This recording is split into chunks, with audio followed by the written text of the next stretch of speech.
আসসালামু আলাইকুম সবাইকে আরও একটি নতুন ক্লাস নিয়ে হাজির হলাম। আজকে আমরা এসএসসি হিসাব বিজ্ঞান দ্বিতীয় পত্র থেকে সবচেয়ে গুরুত্বপূর্ণ অধ্যায় যৌথ মূলধনী কারবারের আর্থিক বিবরণী এই অধ্যায় থেকে আরেকটি গুরুত্বপূর্ণ সৃজনশীল ম্যাথ সলভ করব। আজকে আমরা সিলেট বোর্ড 2019 সালের প্রশ্ন নং 2 সমাধান করব। যেহেতু আমরা যৌথ মূলধনী কারবারের আর্থিক বিবরণী প্রস্তুত করব, তাই আমরা আগে থেকেই বলতে পারি আমাদের প্রশ্নে একটা রে অমিল দেওয়া থাকবে। আমরা যদি সিলেট বোর্ড 2019 সালের প্রশ্ন নং 2 দেখি, তাহলে আমরা দেখতে পাচ্ছি মুনমুন লিমিটেডের একটি রে অমিল দেওয়া আছে, যা 2018 সালের 31 ডিসেম্বর তারিখে প্রস্তুতকৃত। একটা যৌথ মূলধনী কারবার কেন রে অমিল প্রস্তুত করে হিসাবের গাণিতিক শুদ্ধতা যাচাই করার জন্য খতিয়ানের সমাপনী জের দ্বারা রে অমিল প্রস্তুত করে থাকে। মুনমুন লিমিটেড যে রে অমিলটা প্রস্তুত করছে, রে অমিলের ডেবিট দিকে আছে আমরা চিরন্তন সত্য হিসেবে বলতে পারি সম্পদসমূহ, ব্যয়সমূহ, সংরক্ষিত বা রক্ষিত আয়ের দফা যেমন আয়কর প্রদান, অন্তর্বর্তীকালীন লভ্যাংশ বা লভ্যাংশ প্রদান, এগুলো ডেবিট দিকে আছে। ঠিক তেমনইভাবে ক্রেডিট দিকে আছে দায়সমূহ, আয়সমূহ, প্রারম্ভিক রক্ষিত আয়ের জের, শেয়ার হোল্ডারদের মালিকানা সত্ত্ব হিসাবে আছে শেয়ার মূলধন, সঞ্চিত তহবিল বা সাধারণ সঞ্চিতি, শেয়ার অধিহার, লভ্যাংশ সমতাকরণ তহবিল, এগুলো আসলে ক্রেডিট দিকে থাকে। আমরা যদি এই রেওয়া মিলটা দেখি, তাহলে রেওয়া মিলের যোগফল আমরা দেখতে পাচ্ছি 20,40,000 টাকা ডেবিট, 20,40,000 টাকা ক্রেডিট। রেওয়া মিল মিলানো আছে। রেওয়া মিলের নিচে আমরা কিছু সমন্বয় দেখতেছি। এখানে সমন্বয় আছে 5টা, এই 6টা। এই সমন্বয়গুলো কি মিন করে? সমন্বয়গুলো মিন করে যে কোনো না কোনোভাবে এই লেনদেনগুলো জাবেদা বলো, খতিয়ান বলো, লিপিবদ্ধকরণে বাদ পড়ে গেছে, তাই তারা রেওয়া মিলে আসে নাই। তার মানে এখানে যে লেনদেনগুলো আছে, এই লেনদেনগুলো রেওয়া মিলে লিপিবদ্ধ হয়নি, কোনো না কোনোভাবে বাদ পড়ে গেছে। আমরা যখন আর্থিক বিবরণী অধ্যায়ের বিভিন্ন সৃজনশীল প্রস্তুত করি বা ক খ গ আমরা উত্তর করতে যাই, আমাদের এই রেওয়া মিলের নিচে যে সমন্বয়গুলো আছে, এই সমন্বয়গুলো গুরুত্বপূর্ণ ভূমিকা রাখে। তাই আমি অঙ্ক শুরু করার আগে, করণীয় শুরু করার আগে আমরা সমন্বয়গুলো মনোযোগ দিয়ে পড়ব।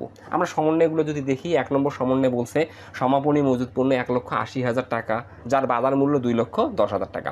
প্রাপ্য হিসাবের 10,000 টাকা আদায়যোগ্য নয়, অবশিষ্ট প্রাপ্য হিসাবের উপর 10% সঞ্চিতি ধরার সিদ্ধান্ত গৃহীত হয়েছে। 3 মুনাফাবিহীন বিক্রয় 20,000 টাকা। 4 1 জুলাই তারিখে 1 লক্ষ টাকার যন্ত্রপাতি ভুলবশত ক্রয়ের অন্তর্ভুক্ত হয়েছে, যার সংস্থাপন ব্যয় 30,000 টাকা মজুরির অন্তর্ভুক্ত আছে।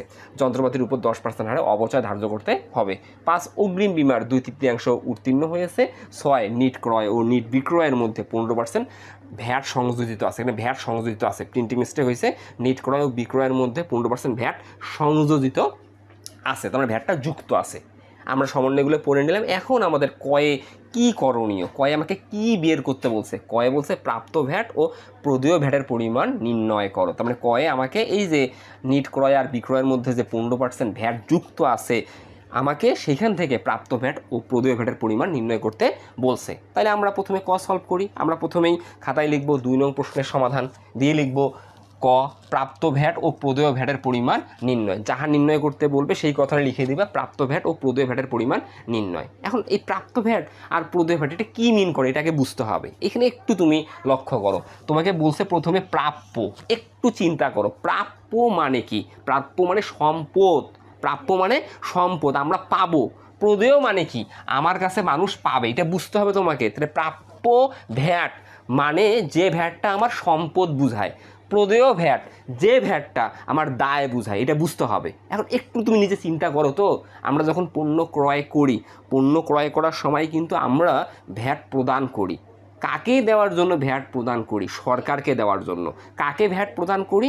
যার কাছ থেকে পণ্য ক্রয় করি। তাহলে আমরা যখন পণ্য ক্রয় করি, পণ্য ক্রয় করার সময় যে ভ্যাটটা প্রদান করি, এটা কিন্তু আমাদের প্রদত্ত ভ্যাট। এই প্রদত্ত ভ্যাটটা হচ্ছে আমাদের অগ্রিম ভ্যাট, মানে আমি সরকারকে ভ্যাট অগ্রিম দিলাম। আমার কাছে এখনও সরকার ভ্যাট চায় নেই, ক্রয় করার সময় সরকারে আমি ভ্যাট অগ্রিম দিলাম। এই যে আমি সরকারকে অগ্রিম ভ্যাট দিচ্ছি, এটা আমাদের চলতি সম্পদ। তাহলে প্রাপ্য মানে কি? প্রাপ্য মানে সেই তো সম্পদ। প্রাপ্য মানে এই যে আমাদের বেসিকটা বুঝতে হবে, একটু টেকনিক অবলম্বন করতে হবে। যে প্রাপ্য ভ্যাট আমাকে নির্ণয় করতে বলছে, প্রাপ্য ভ্যাট মানে কি? যে ভ্যাটটা আমার সম্পদ। কোন ভ্যাটটা আমার সম্পদ? আমি পণ্য ক্রয় করার সময় যে ভ্যাটটা প্রদান করি। ঠিক তেমনইভাবে প্রদেয় ভ্যাটের পরিমাণ নির্ণয় করতে বলছে। প্রদেয় ভ্যাট মানে কি? সরকার যে ভ্যাটটা আমার কাছে পাবে। সরকার আমার কাছে কোন ভ্যাটটা পায়? এই যে আমি যখন পণ্য বিক্রয় করি, পণ্য বিক্রয় করার সময় জনগণের কাছ থেকে যে ভ্যাটটা আদায় করি, তাহলে আমি বিক্রয় করার সময় বিক্রয় মূল্যের সাথে ভ্যাট আদায় করি। ধরো আমি একটা পণ্য বিক্রয় করছি, 10 টাকায় এটা বিক্রয় মূল্য, এই পণ্য বিক্রয়ের সাথে আমি 2 টাকা ভ্যাট নিলাম, তাহলে আমি বিক্রয় করার সময় মোট 12 টাকা নিলাম। তাহলে এই 12 টাকা যে আমি নিলাম, এই 12 টাকার মধ্যে আমার 10 টাকা, আর সরকারের কত টাকা নিলাম আমি সরকারকে দেওয়ার জন্য 2 টাকা। এই 2 টাকাটা আমার কাছে আছে, গচ্ছিত আছে, কাকে দেওয়ার জন্য? সরকারকে দেওয়ার জন্য। আমি যতক্ষণ পর্যন্ত এই ভ্যাটের টাকাটা সরকারকে দেই নেই, তাহলে এই 2 টাকা আমার প্রদেয় ভ্যাট। তাহলে প্রদেয় ভ্যাট কোনটা? যেটা বিক্রয়ের সাথে আমার যুক্ত আছে, যেটা বিক্রয়ের সাথে যুক্ত থাকে প্রদেয় ভ্যাট, তাহলে যেটা ক্রয়ের সাথে যুক্ত থাকে সেটা প্রাপ্য ভ্যাট। এই যে আমি এইভাবে জিনিসটা চিন্তা করব যে প্রাপ্য ভ্যাট কী মিন করে, প্রদেয় ভ্যাট কী মিন করে। এখন আমাকে কি বলছে, কয়ে প্রাপ্য ভ্যাট ও প্রদেয় ভ্যাটের পরিমাণ নির্ণয় করে। আমরা বেসিকটা বুঝে গেলাম। এই প্রাপ্য ভ্যাট এবং প্রদেয় ভ্যাট আমার 6 নম্বর সমন্বয়ে আছে। নিট ক্রয় ও নিট বিক্রয়ের মধ্যে 15% ভ্যাট সংযোজিত আছে। তার মানে এখানে কিন্তু স্পষ্ট বলে দিছে 15% ভ্যাটটা তোমাকে ধরতে হবে নিট ক্রয়ের উপর, 15% ভ্যাটটা তোমাকে ধরতে হবে নিট বিক্রয়ের উপর। তাহলে তোমাকে আগে নিট ক্রয় বের করতে হবে, নিট ক্রয় বের করে সেখান থেকে তোমাকে 15% ভ্যাট আলাদা করতে হবে, নিট বিক্রয় বের করে তোমাকে 15% ভ্যাট আলাদা করতে হবে। নিট ক্রয়ের সাথে যে ভ্যাটটা আছে এটা প্রাপ্য ভ্যাট, আর নিট বিক্রয়ের সাথে যে ভ্যাটটা আছে এটা প্রদেয় ভ্যাট। মূল বিষয়টা হচ্ছে এটা। তাই চলো আমরা আগে নিট ক্রয় আর নিট বিক্রয় বের করার চেষ্টা করি। তাহলে আমরা খাতায় তো লিখলাম প্রাপ্য ভ্যাট ও প্রদেয় ভ্যাটের পরিমাণ নির্ণয়। প্রথমে আমি নিট ক্রয় বের করব। তাহলে নিট ক্রয় নির্ণয়ের জন্য আমাকে রেওয়া মিলে দেখতে হবে ক্রয় কত টাকা আছে। এই দেখো রেওয়া মিলে পণ্য ক্রয় আছে 8 লক্ষ টাকা। তাহলে প্রথমে আমি নিট ক্রয় বের করবো। তাহলে প্রথমে আমরা লিখবো এই যে রেওয়া মিল থেকে ক্রয় লিখবো। ক্রয় কত লিখবো? 8,50,000 টাকা। নিট ক্রয় মানে কি? ক্রয়ের সাথে আমাদের যে সমন্বয় বা রেওয়া মিলে যে কাজগুলো থাকে, এই কাজগুলো যোগ বিয়োগ করে আমি এক্স্যাক্টলি যে টাকাটা পাই এটা আমাদের নিট ক্রয় বা প্রকৃত ক্রয়। তাহলে আমাদের এখানে কিন্তু সারা বছরে মোট ক্রয় 8,50,000 টাকা। এই 8,50,000 টাকা ক্রয় করে আমি দেখো নিচে ফেরত আছে নিম্নমানের জন্য। তাহলে আমি 8,50,000 টাকার পণ্য ক্রয় করে নিম্নমানের জন্য ক্রয় ফেরত প্রদান করছি 40,000 টাকা। কারণ ফেরত মানে তো আসলে বিপরীত প্রতি হিসাব। পণ্য ক্রয় করলে ব্যয় হয়, তাহলে ক্রয় ফেরত কী হবে? ক্রেডিট হবে। তাহলে আমাদের ক্রেডিট দিকে যে ফেরতটা থাকে এটাই তো আমাদের ক্রয় ফেরত। তাহলে আমি ক্রয় লিখবো 8,50,000 টাকা, সেখান থেকে ক্রয় ফেরত বাদ দেবো 40,000 টাকা। তাহলে আমার এখন ক্রয় থাকবে কত? 8,10,000 টাকা। রেওয়া মিলে এখন দেখতে হবে আমাদের ক্রয় বারটা আছে কিনা। রেওয়া মিলে কি ক্রয় বারটা আছে? ক্রয় বারটা সাথে বাদ দিতাম, তাহলে আমাদের রেওয়া মিলে ক্রয় বারটা নাই। এখন আমি সমন্বয়ে চলে যাবো। সমন্বয়ে ক্রয় রিলেটেড কী কাজ আছে? 1 নম্বর সমন্বয় ক্রয় রিলেটেড না, 2 নম্বর সমন্বয় ক্রয় রিলেটেড না, 3 নম্বর সমন্বয়টা হচ্ছে আমাদের ক্রয় রিলেটেড। এটা কি? মুনাফাবিহীন বিক্রয়। এটা আমাকে আরেকটু বুঝতে হবে। মুনাফাবিহীন বিক্রয় মানে কি? একদম সিম্পলি যদি আমি বুঝি, ধরো আমি একটা পণ্য 10 টাকায় কিনলাম, 10 টাকায় কিনে এই পণ্যটা যদি আমি 10 টাকায় বিক্রয় করি, আমি যত টাকায় কিনবো তত টাকায় বিক্রয় করি, এটাকে বলা হয় মুনাফাবিহীন বিক্রয় বা বিনা মুনাফায় বিক্রয়। আমি 10 টাকায় কিনে 10 টাকায় বিক্রি করলাম, আর এইটা জাবেদা কী হবে? এই যে আমি যে 10 টাকায় বিক্রি করলাম মুনাফাবিহীন বিক্রয়, এটা জাবেদা কী হবে? তাহলে আমি যদি 10 টাকায় বিক্রি করি, ধরো নগদে পাইলাম, তাহলে নগদান হিসাব ডেবিট 10 টাকা। এখন মুনাফাবিহীন বিক্রয়, যতই বিক্রয় থাক আর বিক্রয়কে ক্রেডিট করা যাবে না। কেন করা যাবে না একটু বোঝো। আমি 10 টাকায় কিনে 10 টাকায় বিক্রি করছি, তাহলে আমি যখন কিনছি ক্রয় হিসাবকে ডেবিট করছি, তত টাকায় বিক্রি করলাম। যতই আমি বিক্রি করি আমাকে ক্রয় হিসাবকে ক্রেডিট করতে হবে, কারণ আমি যখন কিনছি ক্রয় নামক ব্যয় বাড়ছে, ডেবিট করছি। আমি যখন বিনা মুনাফায় বিক্রি করব, ওই ক্রয় নামক ব্যয় কমে যাবে, আমি ক্রয় হিসাবকে ক্রেডিট করব। কিন্তু মুনাফাবিহীন বিক্রয় 20,000 টাকা সমন্বয় থাকা কি মিন করে? যে আমি ক্রয়কে ক্রেডিট না করে বিক্রয়কে ক্রেডিট করছি। আগে আমাকে সাধারণ জাবেদাটা বুঝতে হবে। যদি হিসাব রক্ষক সাধারণ জাবেদা ঠিক করতো যে মুনাফাবিহীন বিক্রয়, তার যদি জাবেদাটা এমন করতো নগদান হিসাব ডেবিট, ক্রয় হিসাব ক্রেডিট, মানে ক্রয় হিসাবকে ক্রেডিট করতো, তাহলে এই সমন্বয়টা এখানে থাকতো না। এই সমন্বয়টা থাকার কারণে আমি বুঝতেছি যে এখানে হিসাব রক্ষক ক্রয়কে ক্রেডিট না করে বিক্রয়কে ক্রেডিট করছে। তাহলে ক্রয়কে ক্রেডিট না করে যদি বিক্রয়কে ক্রেডিট করে, তাহলে ভুল করছে। বিক্রয় বেশি দেখাইছে, ক্রয় কম দেখাইছে, মানে ক্রয় বেশি দেখাইছে, বিক্রয় বেশি দেখাইছে, ক্রয় বেশি দেখাইছে। তাহলে আমরা সংশোধনের জাবেদা কী হবে বা সমন্বয় জাবেদা কী হবে? বিক্রয় হিসাবকে ডেবিট করতে হবে, ক্রয় হিসাবকে ক্রেডিট করতে হবে। কারণ বিক্রয়কে আমি বেশি দেখাইছি, বিক্রয়কে কমাবো, বিক্রয় ডেবিট হলো। আমি ক্রয়কে ক্রেডিট করি নাই, ক্রয়কে ক্রেডিট করব, তাহলে আমাদের সমন্বয় জাবেদা বা ভুল সংশোধন জাবেদা মুনাফাবিহীন বিক্রয়জনে কী হবে? বিক্রয় হিসাব ডেবিট, ক্রয় হিসাব ক্রেডিট। তাহলে মুনাফাবিহীন বিক্রয়জনে মূল বিষয়টা কি? ক্রয়কেও কমাতে হবে, বিক্রয়কেও কমাতে হবে। মূল বেসিকটা হচ্ছে এটা, ক্রয়কেও কমাতে হবে, বিক্রয়কেও কমাতে হবে। তাহলে মুনাফাবিহীন বিক্রয় যে 20,000 টাকা আছে, একবার আমি ক্রয় থেকেও বিয়োগ করব, আমি একবার বিক্রয় থেকেও বিয়োগ করব। তাহলে আমরা এখানে এই যে মাইনাস করব মুনাফাবিহীন বিক্রয়, এই যে মাইনাস মুনাফাবিহীন বিক্রয়। তো আমি যদি 20,000 টাকা বাদ দিই, তাহলে এখন আমার কত টাকা আছে? 7,90,000 টাকা আছে।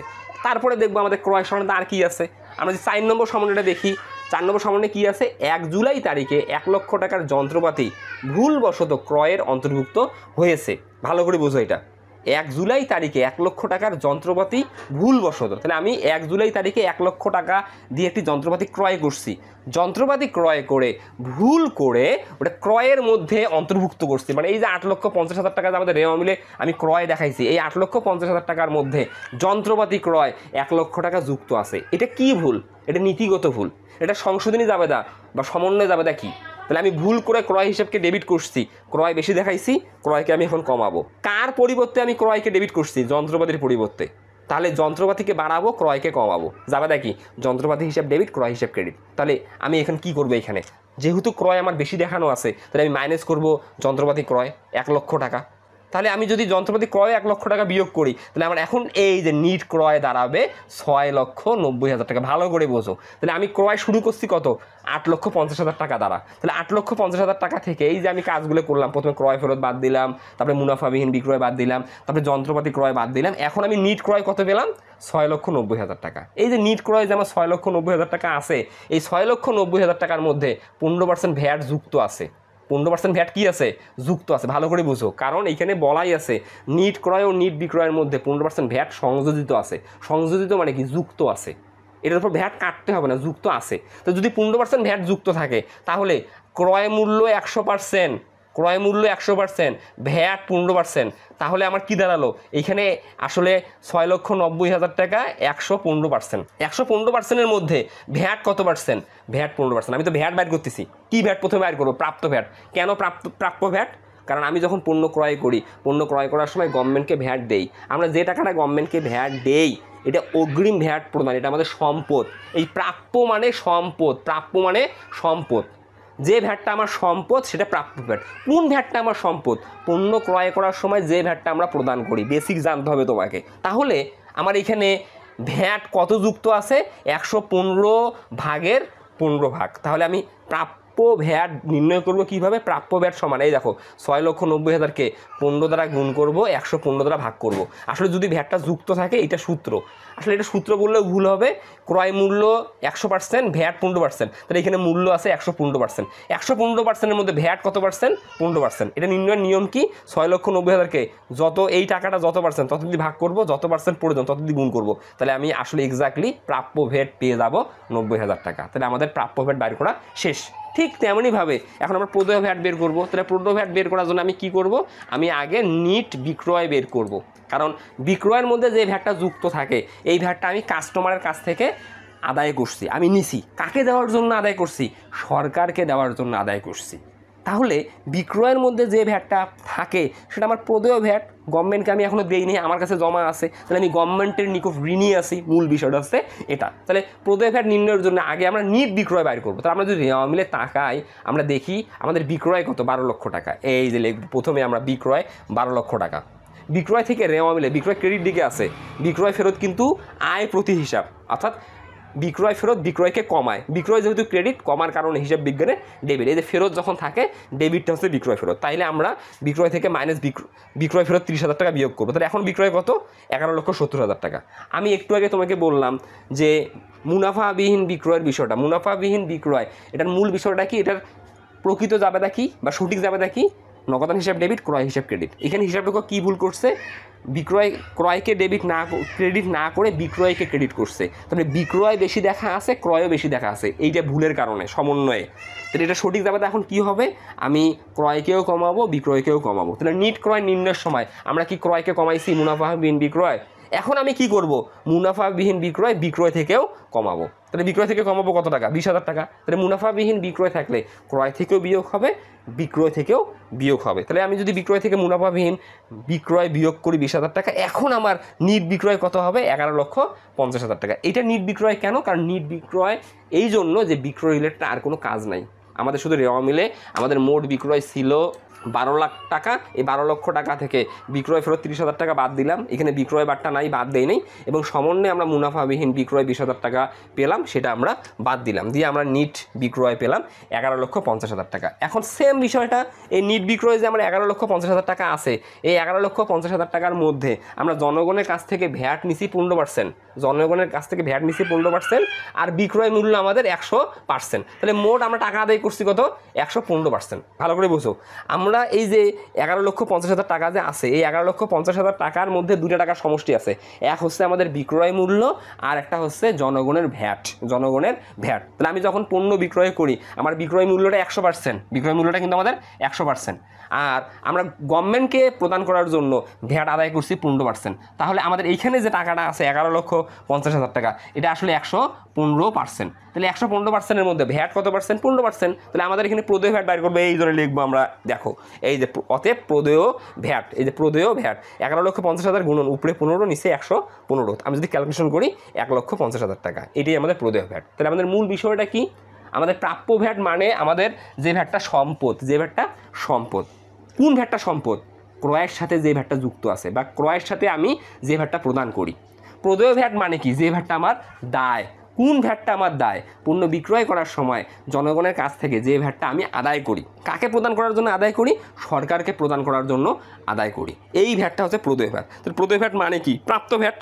আর প্রাপ্য ভ্যাট মানে কি? প্রদত্ত ভ্যাট। মূল বিষয়টা দেখো, আমার প্রাপ্য ভ্যাট, প্রাপ্য মানে যে ভ্যাটটা দিছি এটা আমার প্রাপ্য, মানে প্রাপ্য মানে সম্পদ। আর প্রদেয় মানে কি?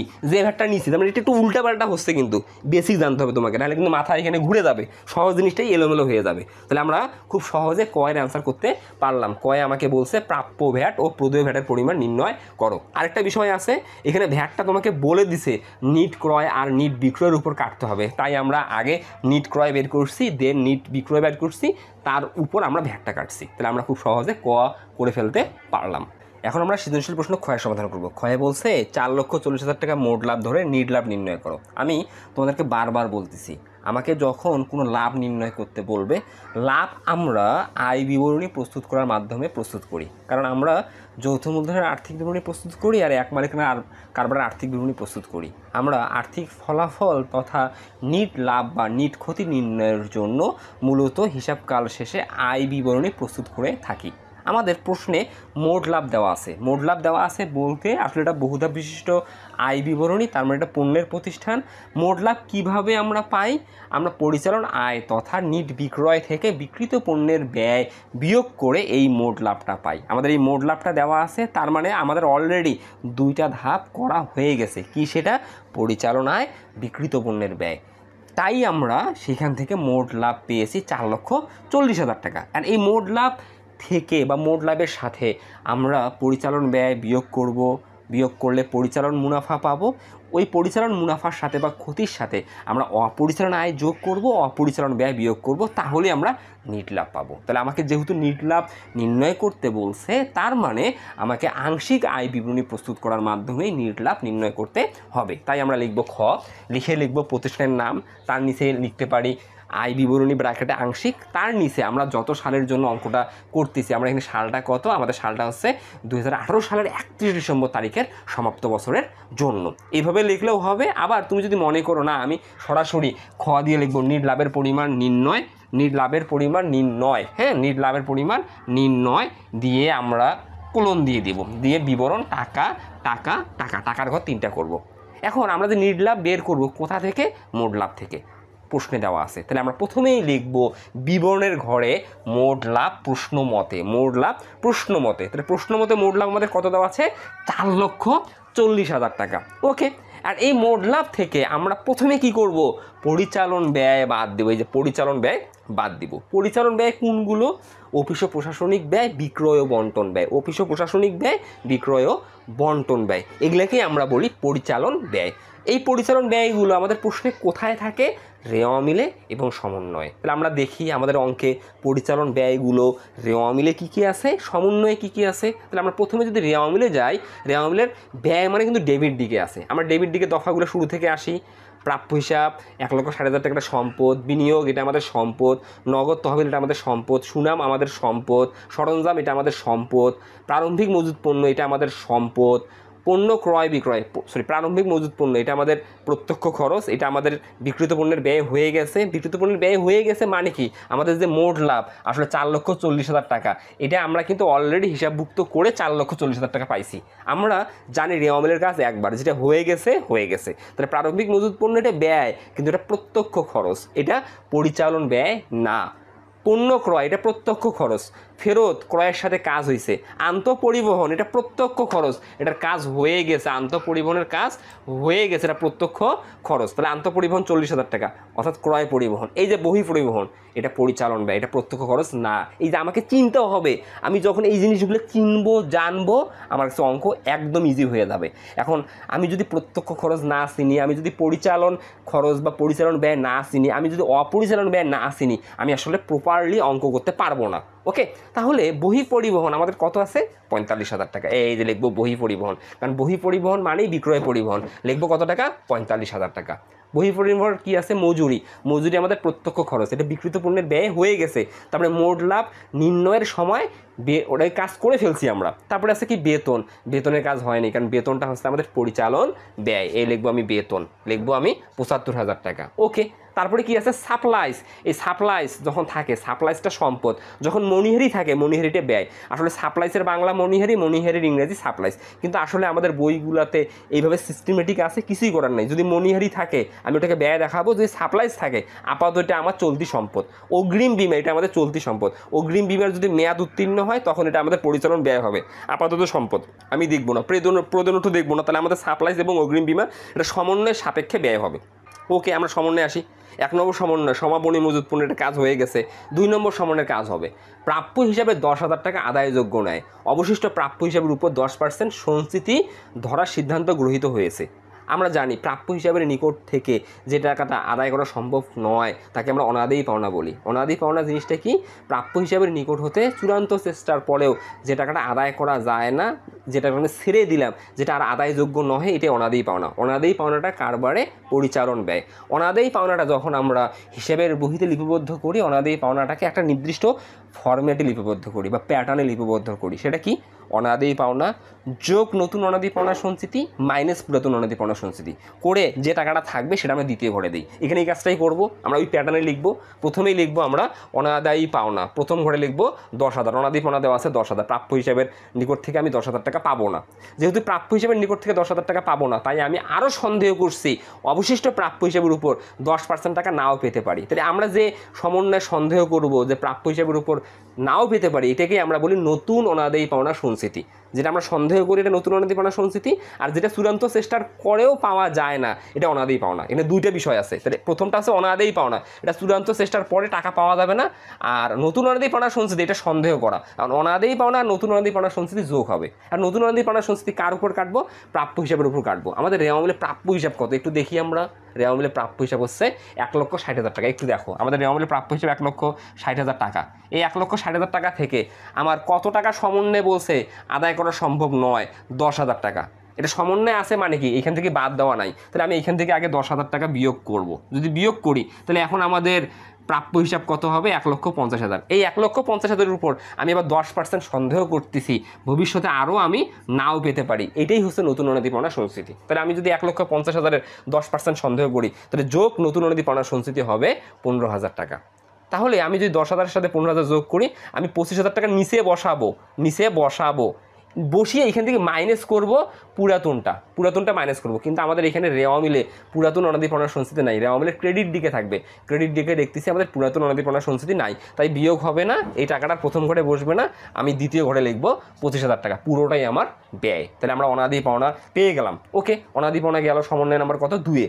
3 মুনাফাবিহীন বিক্রয়, এটা বিক্রিত পণ্যের ব্যয় কাজ হয়ে গেছে, পরিচালন আয় কাজ হয়ে গেছে। মুনাফাবিহীন বিক্রয় আমরা কি করছি? একবার বিক্রয় থেকে বিয়োগ করছি, আরেকবার ক্রয় থেকে বিয়োগ করছি। মুনাফাবিহীন বিক্রয় মানে একবার বিক্রয় থেকে বিয়োগ হবে, আরেকবার ক্রয় থেকে বিয়োগ হবে। কেন হবে সেটার ব্যাখ্যা আমি কয়ে দিছি। তারপর 4 1 জুলাই তারিখে 1 লক্ষ টাকার যন্ত্রপাতি ভুলবশত ক্রয়ের অন্তর্ভুক্ত হয়েছে। তার মানে আমি 1 জুলাই তারিখে 1 লক্ষ টাকায় একটি যন্ত্রপাতি ক্রয় করছি। যন্ত্রপাতি ক্রয় করে ভুল করে আমি যন্ত্রপাতিকে ডেবিট না করে ক্রয়কে ডেবিট করছি। তার মানে আমাদের যে পণ্য ক্রয় এখানে আসলে 8,50,000 টাকা আছে, এই পণ্য ক্রয়ের মধ্যে 8,50,000 টাকার মধ্যে ভুল করে যন্ত্রপাতি ক্রয় 1 লক্ষ টাকা যুক্ত আছে। তাহলে আমি এটাকে সংশোধন করার জন্য কী করব, আমি বিক্রিত পণ্যের ব্যয় ক্রয় থেকে বিয়োগ করব, আর আমরা যখন স্থায়ী সম্পত্তি লিখব তখন যন্ত্রপাতি 1 লক্ষ টাকা দেখাবো। ভালো কথা, তাহলে যন্ত্রপাতি আসলে আমাদের 1 লক্ষ টাকা। আর এই যন্ত্রপাতি যে 1 লক্ষ টাকা আছে, এই 1 লক্ষ টাকা যন্ত্রপাতি ক্রয় করে আমি আবার সংস্থাপন ব্যয় করছি 30,000 টাকা। এই সংস্থাপন ব্যয়টা আবার ভুল করে মজুরির মধ্যে যুক্ত আছে। যখন আমি বিক্রিত পণ্যের ব্যয় লিখছি, আমি আসলে মজুরি থেকে আমি সংস্থাপন ব্যয় বিয়োগ করছি। আমাদের মজুরি কত আছে দেখো, এই যে মজুরি আছে আমাদের 70,000 টাকা, ওইখান থেকে সংস্থাপন ব্যয় বিয়োগ করছি। এটা দেখা লাগতেছে না কেন? কারণ আমাদের মোট লাভ দেওয়া আছে, এই মোট লাভের উপরে এই কাজগুলো করা হয়ে গেছে। মোট লাভ কিন্তু ওই কাজগুলো করেই বাইর করা হয়ে গেছে। এই যে বেসিক জানতে হবে তোমাকে। তাহলে সংস্থাপন ব্যয়ের কাজ হয়ে গেছে। আর সংস্থাপনের ব্যয়ের অরিজিনাল কাজ কি? মজুরি থেকে বিয়োগ করব, যন্ত্রপাতির সাথে যোগ করব। তাহলে বিষয়টা কী দাঁড়ালো, যন্ত্রপাতির মূল্য আমার এখন কত হলো? যন্ত্রপাতির মূল্য এক্স্যাক্টলি হলো 1,15,000 টাকা। তাহলে 1 জুলাই তারিখে আমি 1,15,000 টাকার যন্ত্রপাতি ক্রয় করছি। মোট কথা বা মূল কথা, 1 জুলাই তারিখে আমি 1,15,000 তো না, 1,30,000 টাকা, 1,30,000 টাকা যন্ত্রপাতি ক্রয় করছি। কারণ সংস্থাপন ব্যয় আছে 30,000 টাকা, 1,30,000 টাকা যন্ত্রপাতি ক্রয় করছি। যার উপর বলছে যন্ত্রপাতির উপর 10% হারে অপচয় ধার্য করতে হবে। যন্ত্রপাতির উপর কত % হারে অপচয় ধার্য করতে হবে? 10% হারে। তাহলে আমি যদি 1,30,000-এর 10% কাটি, তাহলে আমি পাবো বাৎসরিক অপচয় 13,000 টাকা। কিন্তু আমি এই যন্ত্রটা 1,30,000 টাকায় কবে ক্রয় করছি? 1 জুলাই তারিখে। স্থায়ী সম্পত্তির আমরা যখন অপচয় নির্ণয় করি, অপচয় নির্ণয় করার ক্ষেত্রে আমি অপচয় কত মাসের ধরি, এটা নির্ভর করে আমি যে সম্পত্তির অপচয় কাটবো সেটা কবে ক্রয় করা হয়েছে। তাহলে 1 জুলাই যদি ক্রয় করি, 1 জুলাই থেকে ডিসেম্বর পর্যন্ত আমি এই হিসাবকালে 6 মাস ব্যবহার করছি। তাই এই 13,000 উপরে 6 নিচে 12, তাহলে আমি ক্যালকুলেশন করে এখন পাবো 6,500 টাকা। তাহলে যন্ত্রপাতির অপচয় কেন দেখাবো আমি? কারণ যন্ত্রপাতির উপর 10% হারে অপচয় ধার্য করতে হবে, এটা পরিচালন ব্যয়। তাই লিখবো আমি যন্ত্রপাতির অপচয় কত দেখাবো? 6,500 টাকা। Very simple. ওকে, তাহলে যন্ত্রপাতির অপচয় হয়ে গেল। 5, অগ্রিম বিমার 2/3 উত্তীর্ণ হয়েছে। এই যে আমি তোমাদের বললাম, এই যে আমাদের সাপ্লাইস আর অগ্রিম বিমা যদি ব্যয়ে কনভার্ট হয় সমন্বয়ে বলে দিবে। তাহলে অগ্রিম বিমা আমার কিন্তু 15,000 টাকা আছে, তার মানে বিমা কোম্পানিকে আমি 15,000 টাকা অগ্রিম দিয়ে রাখছি। এখন এই 15,000 টাকার মধ্যে চলতি বছরে আমার মেয়াদ উত্তীর্ণ হয়েছে, অর্থাৎ আমি সেবা নিছি 3/2 ওই জন্য বলা আছে অগ্রিম বিমা 2/3 উত্তীর্ণ হয়েছে। তাহলে আমি বিমা কোম্পানিকে 15,000 টাকা অগ্রিম দিছি, তার মধ্যে এই বছরে আমি সেবা নিছি 3/2। তাহলে আমি যদি 3/2 সেবা নেই, তাহলে অগ্রিমটা আমার ব্যয়ে রূপান্তরিত হয়েছে। এখনও অগ্রিম অবস্থায় আছে 1 ভাগ। তাহলে আমার অগ্রিমটা যতটুকু ব্যয়ে রূপান্তরিত হয়েছে ততটুকু আমার পরিচালন ব্যয়। তাই লিখবো, দেখো বিমা খরচ লিখবো, বিমা খরচ কোনটা? যেটা মেয়াদ উত্তীর্ণ হয়েছে। তাহলে 15,000 টাকার 3/2 মেয়াদ উত্তীর্ণ হয়েছে, 3/2 মেয়াদ উত্তীর্ণ হয়েছে। বলাই আছে দেখো তুমি যে অগ্রিম বিমার 2/3 উত্তীর্ণ হয়েছে। তাহলে যতটুকু ব্যয় অগ্রিম উত্তীর্ণ হয়েছে, অগ্রিমটা যতটুকু উত্তীর্ণ হয়েছে ততটুকু এখন আমাদের ব্যয়। তাহলে বিমা খরচ আমাদের কত? 3/2। তাই আমরা লিখছি বিমা খরচ 3/2, 10,000 টাকা। আর বিমা খরচ হচ্ছে পরিচালন ব্যয়। ওকে, তারপরে 6, নিট ক্রয় আর নিট বিক্রয়ের মধ্যে ভ্যাট যুক্ত আছে। এই ভ্যাটের কাজটা আসলে আমরা মোট লাভের আগে করছি, অর্থাৎ মোট লাভ নির্ণয় করার সময় করছি। এই মোট লাভ যে 4,40,000 টাকা আছে, এগুলো নির্ণয় করার আগেই কিন্তু এই কাজগুলো হয়ে গেছে। তাই 6 নম্বর সমন্বয়ের কোনো কাজ হবে না। তাহলে আমি যদি এখন পরিচালন ব্যয়গুলো যোগ করি, তার মানে 45,000, 75,000, 25,000, 6,500, 10,000 যদি যোগ করি, তাহলে পরিচালন ব্যয়ের সমষ্টি পাবো 1,61,500 টাকা। ওকে, এখন আমি 4,40,000 টাকা থেকে যদি পরিচালন ব্যয় 1,61,500 টাকা বিয়োগ করি, তাহলে আমাদের আয় বেশি ব্যয় কম, আমি আরেকটা লাভ পাবো যেটাকে আমরা পরিচালন লাভ বলি। তাহলে পরিচালন লাভ কত পেলাম? 2,78,500 টাকা। তাহলে আমি আবারও বলতেছি, আমরা আমাদের প্রশ্নে যে মোট লাভ আছে, এই মোট লাভ থেকে প্রথমে পরিচালন ব্যয় বাদ দেব। মোট লাভ থেকে পরিচালন ব্যয় বাদ দেওয়ার পর লাভের যে অবশিষ্ট অংশ থাকবে সেটা আমাকে লিখতে হবে পরিচালন লাভ নামে। তাহলে আমাদের মোট লাভ 4,40,000 টাকা, এখান থেকে পরিচালন ব্যয় 1,61,500 টাকা বাদ দিলাম, তাহলে আমাদের পরিচালন লাভ হচ্ছে 2,78,500 টাকা।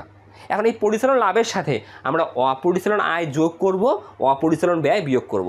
আমাদের এখানে অপরিচালন আয় আছে, কারণ আমাদের বিনিয়োগ আছে। কি আছে? বিনিয়োগ আছে। এখন অপরিচালন আয় মানে কি? বিক্রয় ব্যতীত অন্যান্য সকল আয়, বিক্রয় ব্যতীত অন্যান্য সকল আয়। তাই আমি লিখব যোগ অপরিচালন আয়। তাহলে অপরিচালন আয় আমি কি লিখব? বিনিয়োগের সুদ। তাহলে আগে আমি বিনিয়োগের সূত্রে কাটি। আমরা 10% হারে বিনিয়োগ করছি 2 লক্ষ টাকা। ভালো করে দেখো, আমরা 10% হারে, আমাদের প্রশ্নে দেওয়া আছে যে 10% হারে আমি বিনিয়োগ করছি 2 লক্ষ টাকা। তাহলে আমি যদি 10% হারে 2 লক্ষ টাকা বিনিয়োগ করি, তাহলে আগে পার্সেন্ট কাটি। আমি 2 লক্ষ টাকার আমি আগে কাটবো 10%। আমি যদি 2 লক্ষ টাকা 10% কাটি, তাহলে বাৎসরিক বিনিয়োগের সুদ হচ্ছে 20,000 টাকা। কিন্তু আমি বিনিয়োগটা করছি কবে? 1/4। তাহলে আমি চতুর্থ মাসের 1 তারিখে করছি। তাহলে আমি চতুর্থ মাসে যদি 1 তারিখে বিনিয়োগ করি, তাহলে 4 মাস আমাকে কাউন্ট করতে হবে। আচ্ছা 4 মাসে শুধু আমি নিব। তাহলে এখন হাতের রেখায় কোনো 4, 5, 6, 7, 8, 9, 10, 11, 12।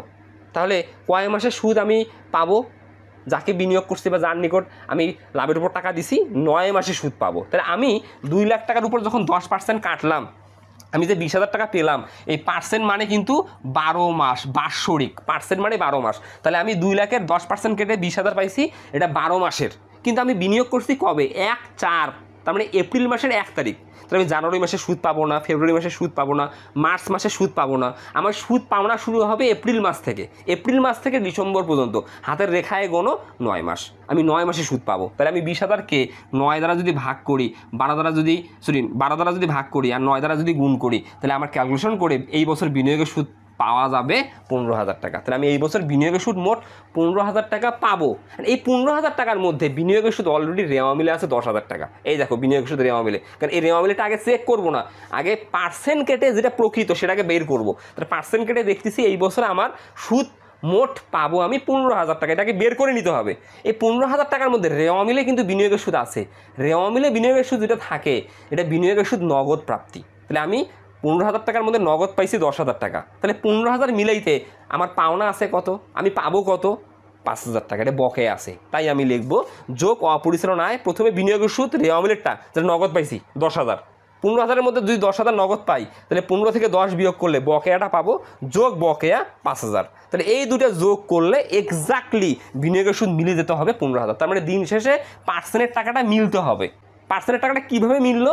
আমি আগে পাইছি নগদ 10,000, এখনও আমার পাওনা আছে, আমি পাই নাই। যাকে লাভের উপর টাকা দিচ্ছি সে চলতি বছরে 5,000 টাকা আমাকে বিনিয়োগের সুদ দেয় নাই। তাহলে 10,000-এর সাথে 5,000 যোগ করলে আমি এই বছরে 15,000 টাকা যে মোট সুদ হতো সেটা পেয়ে গেলাম। তাহলে বিনিয়োগের সুদ এটা আমাদের অপরিচালন আয়। আর এখানে আর কোনো আয় নেই। যেহেতু আর কোনো আয় নেই, তাহলে আমরা কী করব? আমাদের যে পরিচালন লাভ আছে, এই পরিচালন লাভের সাথে 15,000 টাকা যোগ করব। যোগ করলে আমি পাবো 2,93,000 টাকা। এই 2,93,000 সাথে আমরা অপরিচালন ব্যয় বিয়োগ করব। অপরিচালন ব্যয় একটা প্রতিষ্ঠানে কী থাকে? আমাদের যেমন ঋণের সুদ থাকে, আমাদের আগুনে বিনষ্টজনিত ক্ষতি থাকে, আমার শিক্ষানবিশ ভাতা থাকে, ব্যাংক চার্জ থাকে। এগুলো আমাদের অপরিচালন ব্যয়, অর্থাৎ যে ব্যয়গুলোর সাথে কারবার পরিচালনার কোনো সম্পর্ক নাই, এগুলো হচ্ছে আমাদের অপরিচালন ব্যয়। তাহলে এখানে আমাদের অঙ্কে যে অঙ্কটা করতেছি আমরা সিলেট বোর্ড 2019 সালের প্রশ্ন নং 2, এখানে কোনো অপরিচালন ব্যয় নেই। তাই আমরা এই যে 2,93,500 টাকা যে পেলাম পরিচালন লাভের সাথে 15,000 টাকা যোগ করে, এইটাই আমাদের নিট লাভ। এইটাই আমাদের দেখো নিট লাভ। তাহলে আমাদের নিট লাভ কত টাকা? 2,93,500 টাকা। ভালো করে দেখো 2,93,500 টাকা। তাহলে কীভাবে আমরা নিট লাভ পেলাম আরেকবার সামারি দেই। আমাদের প্রশ্নে মোট লাভ দেওয়া ছিল 4,40,000 টাকা। এই 4,40,000 থেকে আমি প্রথমে পরিচালন ব্যয় 1,61,500 টাকা বিয়োগ করলাম। 4,40,000 থেকে 1,61,500 টাকা বিয়োগ করে আমি পেলাম 2,78,500 টাকা। এটাকে আমরা জানি পরিচালন লাভ নামে লিখতে হয়। এই পরিচালন লাভের সাথে আমরা অপরিচালন আয় 15,000 টাকা যোগ করলাম, যোগ করে 2,93,500 টাকা পেলাম। যেহেতু অপরিচালন ব্যয় নাই, তাই আমরা বাদ দিতে পারলাম না, তাই এইটাকে আমরা লিখলাম নিট লাভ। তাহলে আমরা ক্ষয়ে নিট লাভের পরিমাণ পেয়ে গেলাম। এখন আমরা সৃজনশীল প্রশ্ন গয়ের সমাধান করব। গয়ে বলছে আর্থিক অবস্থার বিবরণীর দায় পার্শ্ব উপস্থাপন করো। আমরা আর্থিক অবস্থার বিবরণী কেন প্রস্তুত করি? হিসাবকালের শেষের দিনে কারবারে মোট কত টাকা সম্পদ আছে এবং মোট কত টাকার দায় ও মালিকানা সত্ত্ব আছে, এটি জানার জন্য আমরা মূলত আর্থিক অবস্থার বিবরণী প্রস্তুত করি। আমরা আর্থিক অবস্থার বিবরণী বলতে এক্স্যাক্টলি আমাদের মৌলিক হিসাব সমীকরণকে বুঝে থাকি। এ সমান এল প্লাস এস ই। এ হচ্ছে মোট সম্পদ, এলতে হচ্ছে দায় যোগ শেয়ার হোল্ডারদের মালিকানা সত্ত্ব। আমরা এটাকে বলি লেফট সাইড, এটাকে বলি আমরা রাইট সাইড। এই রাইট সাইডটাকে আমরা আসলে দায় পার্শ্ব নামেও অভিহিত করি। আসলে লেফট সাইড হচ্ছে সম্পদের পার্শ্ব, বাম পক্ষ সম্পদের পার্শ্ব, ডান পক্ষ হচ্ছে দায়ের পার্শ্ব। মূল বিষয়টা হচ্ছে এটা। তাহলে আমাকে আর্থিক অবস্থার বিবরণীর দায় পার্শ্ব উপস্থাপন করতে বলছে, মানে আমার এল আর এস ইর সমষ্টি নির্ণয় করতে বলছে। তাহলে আমি যদি দায় পার্শ্ব নির্ণয় করতে চাই, দায় পার্শ্ব নির্ণয় করার সময় এই যে এসি যে আছে, এসির মধ্যে আমার একটা আইটেম আছে সমাপনী সংরক্ষিত আয়ের জের। আমরা ক্ষয়ে কি করছি, নিট লাভ বের করছি। গয়ে তো আমার সমাপনী সংরক্ষিত আয়ের জের এত টাকা ধরে অঙ্কটা করতে বলেনি, যেমন ক্ষয়ে তাকাও ভালোভাবে, 4,40,000 টাকা মোট লাভ ধরে নিট লাভ নির্ণয় করো। তার মানে আমি কিন্তু আংশিক আয় বিবরণী করছি। তার মানে আমি মোট লাভ যেহেতু আমার প্রশ্নে দেওয়া আছে সেইখান থেকে নিট লাভ বের করছি। ঠিক তেমনইভাবে আমাকে যখন আর্থিক অবস্থার বিবরণীর দায় পার্শ্ব প্রস্তুত করতে বলবে তখন আমার সমাপনী সংরক্ষিত আয়ের জের লাগবে। সমাপনী সংরক্ষিত আয়ের জের আমরা কোথায় নির্ণয় করি? সংরক্ষিত আয় বিবরণী প্রস্তুত করার মাধ্যমে নির্ণয় করি। কিভাবে নির্ণয় করি? প্রারম্ভিক সংরক্ষিত আয়ের জেরের সাথে আমরা চলতি বছরের নিট লাভ ক্ষয় যেটা বের করছি যোগ করি, যোগ করে সেখান থেকে মুনাফা বন্টন দফা হিসেবে আমরা রেওয়া মিলের আয়কর বিয়োগ করি, আমরা অন্তর্বর্তীকালীন লভ্যাংশ বা লভ্যাংশ প্রদানের রেওয়া মিলের বিয়োগ করি, সমন্বয়ের যদি ঘোষণাকৃত লভ্যাংশ বা প্রস্তাবিত লভ্যাংশ থাকে বিয়োগ করি, আমরা বিভিন্ন তহবিলে যদি টাকা স্থানান্তর করি, যেমন লভ্যাংশ সমতাকরণ তহবিল স্থানান্তর, ত্রাণ তহবিলে বা কল্যাণ তহবিলে স্থানান্তর, সাধারণ সঞ্চিতি তহবিলে স্থানান্তর, আমরা আসলে বিয়োগ করে দেন আমরা সমাপনী সংরক্ষিত আয়ের জের পাই। তাহলে যেহেতু আমাকে আর্থিক অবস্থার বিভিন্ন দায় পার্শ্ব নির্ণয় করতে বলতেছে, তার মানে আমাকে কি এইখানে সমাপনী সংরক্ষিত আয় বিবরণী প্রস্তুত করার মাধ্যমে নির্ণয় করতে হবে? হতে পারে। দেখে নাও, আমরা সমাপনী সংরক্ষিত আয়ের জের নির্ণয়ের জন্য আগে দেখব আমাদের রেওয়া মিলে প্রারম্ভিক সংরক্ষিত আয় আছে কি না। আমরা যদি রেওয়া মিলটা দেখি, আমাদের রেওয়া মিলের ক্রেডিট দিকে আসলে বা রেওয়া মিলের আসলে ক্রেডিট দিকে থাকবে প্রারম্ভিক সংরক্ষিত আয়ের জের নেই। বেঁচে গেলাম, যেহেতু প্রারম্ভিক সংরক্ষিত আয়ের জের নেই, প্রারম্ভিক সংরক্ষিত আয়ের জেরের সাথে আমরা চলতি বছরে ক্ষয়ে যে আমাদের নিট লাভ বের হয়েছিল 2,93,500 টাকা, সেটা যোগ করতাম। যোগ করে সেখান থেকে আমরা মুনাফা বন্টন দফা হিসেবে রেওয়া মিলের ডেবিট দিকের আয়কর বিয়োগ করতাম, আয়কর নাই। লভ্যাংশ প্রদান বিয়োগ করতাম, নাই। সমন্বয়ে আমরা ঘোষণাকৃত লভ্যাংশ বা প্রস্তাবিত লভ্যাংশ বিয়োগ করতাম, নাই। বিভিন্ন তহবিল স্থানান্তর, নাই। তার মানে আমি বেঁচে গেলাম। তার মানে আমাকে সংরক্ষিত আয় বিবরণী প্রস্তুত করতে হবে না। তাহলে সমাপনী সংরক্ষিত আয়ের জেরটা কোথা থেকে পাবো? ভেরি সিম্পল, আমরা ক্ষয়ে যে নিট লাভ বের করছি এই নিট লাভটাই হচ্ছে সমাপনী সংরক্ষিত আয়ের জের। তার মানে অঙ্কটা তোমাকে সহজ করে দিছে, কারণ না হলে তো অঙ্কটা বড় হয়ে যেত।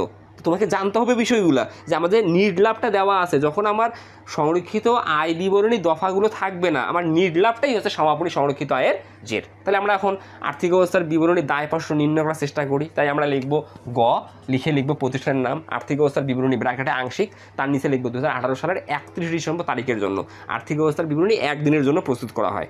দিয়ে লিখব মালিকানা সত্ত্ব ও দায়, টাকা টাকা টাকা, কারণ শুধু দায় 500 বের করতে বলছে, তাই মালিকানা সত্ত্ব ও দায়, মালিকানা সত্ত্ব ও দায়। তাহলে এখানে দুইটা পার্ট আছে, একটা আছে মালিকানা সত্ত্ব আর একটা হচ্ছে দায়। তাহলে প্রথমে আমরা মালিকানা সত্ত্ব বের করব। আমি তোমাদেরকে বলছি যে শেয়ার হোল্ডারদের মালিকানা সত্ত্ব, আমি বারবার তোমাকে অঙ্ক করার সময় বলতেছি 6টা দফা নিয়ে গঠিত হয়, কারণ তোমার এমসিকিউ কাজে লাগবে, বিশ্ববিদ্যালয়ে যখন তুমি এডমিশনে অংশগ্রহণ করবা, বিশ্ববিদ্যালয়ে ভর্তি পরীক্ষায় তখনও কাজে লাগবে। মালিকানা সত্ত্বের দফাগুলো কি কি? শেয়ার মূলধন, সাধারণ সঞ্চিতি বা সঞ্চিতি তহবিল, শেয়ার অধিহার, লভ্যাংশ সমতাকরণ তহবিল, প্রতিপূরক তহবিল, আরেকটা হচ্ছে সমাপনী সংরক্ষিত আয়ের বা রক্ষিত আয়ের জের। এই 6টা, এই 6টার মধ্যে এই অঙ্কে কী কী আছে? প্রথমে আমরা দেখব আমাদের রেওয়া মিলে শেয়ার মূলধন আছে, তাহলে প্রথমেই লিখবো শেয়ার মূলধন, এই লিখবো শেয়ার, মালিকানা সত্ত্ব শেয়ার মূলধন, দ্বিতীয় ঘরে 6 লক্ষ টাকা। আবার বইয়ে যেভাবে আছে সেভাবে লিখলে হবে, তোমার ইচ্ছা। বইয়ে মূলধনটাকে আলাদা ক্যাটাগরিতে লেখে আর বাকিগুলাকে সঞ্চিতি ও উদ্বৃত্ত নামে লেখে, তুমি যেভাবে তোমার পছন্দ সেভাবে লেখো, কোনো সমস্যা নেই। আমার আসলে এইভাবে লিখতে ভালো লাগে, এইভাবে আমি লিখি, মার্ক নিয়ে কোনো সমস্যা হবে না। তাহলে মালিকানা সত্ত্ব প্রথমে লিখবো শেয়ার মূলধন, দ্বিতীয় ঘরে 6 লক্ষ টাকা। লেখার পর তারপরে আমরা কি জানি? সঞ্চিতি তহবিল বা সাধারণ সঞ্চিতি আছে, এই যে সাধারণ সঞ্চিতি, ক্রেডিট 50,000 টাকা, এটার কোনো কাজ নাই, খালি লিখবো সাধারণ সঞ্চিতি, এই লিখবো দ্বিতীয় ঘরে 50,000 টাকা। ওকে, তারপরে আমরা কি জানি? শেয়ার অধিহার আমাদের রেওয়া মিলে নাই। তারপরে কি জানি? লভ্যাংশ সমতাকরণ তহবিল নাই, প্রতিপূরক তহবিল নাই। তারপরে কি আছে? সমাপনী সংরক্ষিত আয়ের জের। আজকে সমাপনী সংরক্ষিত আয়ের জেরটা নিট লাভ নামে আছে, এই যে নিট লাভ, দেখছো? লিখতেই হবে ওটা, সমাপনী সংরক্ষিত আয়ের জের খ হতে প্রাপ্ত কত টাকা? 2,93,500 টাকা। তাহলে আমি যদি এই 3টা টাকা যোগ করি, তাহলে আমি যোগফল পাবো 9,43,500 টাকা। এটাই হচ্ছে আমাদের মালিকানা সত্ত্ব। মালিকানা সত্ত্বের পরে এখন আমি আসবো দায়। দায় মানে এল। এই এলটা আবার দুইটা খণ্ডে বিভক্ত, একটা হচ্ছে দীর্ঘমেয়াদী দায় আর একটা চলতি দায় ভবিষ্যৎ ব্যবস্থা। দীর্ঘমেয়াদী দায় কাকে বলি? আমরা ঋণকে বলি। আমাদের ঋণ কি আছে? অঙ্কে তো ঋণ নেই, অঙ্কের ঋণ নেই, তাহলে বাতিল। তাহলে এখন আমি কি লিখবো? চলতি দায় ভবিষ্যৎ ব্যবস্থা। এখানে চলতি দায় ভবিষ্যৎ ব্যবস্থা দুইটা পার্ট। প্রথমে চলতি দায়। চলতি দায় নর্মালি 5টা আইটেম নিয়ে গঠিত হয়। 5টা আইটেমের মধ্যে কী কী? প্রথমে ব্যাংক জমাতিরিক্ত, তারপরে প্রদেয় বিল বা প্রদেয় নোট, তারপরে প্রদেয় হিসাব, 3টে গেল, বকেয়া ব্যয়, অগ্রিম আয়।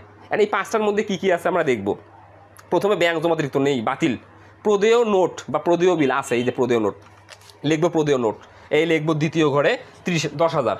তারপরে কি লিখবো, প্রদেয় হিসাব আছে, প্রদেয় হিসাব এই যে প্রদেয় হিসাব কোথায় আছে, প্রদেয় হিসাব এই যে প্রদেয় হিসাব 1,30,000 লিখবো, প্রদেয় হিসাব 1,30,000। ওকে, 2 নম্বর আসলে 3 নম্বরে গেল, ব্যাংক জমা দিতে নাই তো বাতিল, আমি 3 নম্বর পর্যন্ত লিখলাম। তারপরে বকেয়া ব্যয়, বকেয়া ব্যয় একটা আছে এখানে, ভেরি ইন্টারেস্টিং একটা বকেয়া ব্যয় আছে। সেটা কি, আমরা যখন পণ্য ক্রয় করছি, পণ্য ক্রয় করার সময় আমরা সরকারকে অগ্রিম ভ্যাট দিছি, পণ্য ক্রয় করার সময় 90,000 টাকা, এটা কিন্তু আমি অগ্রিম ভ্যাট দিছি।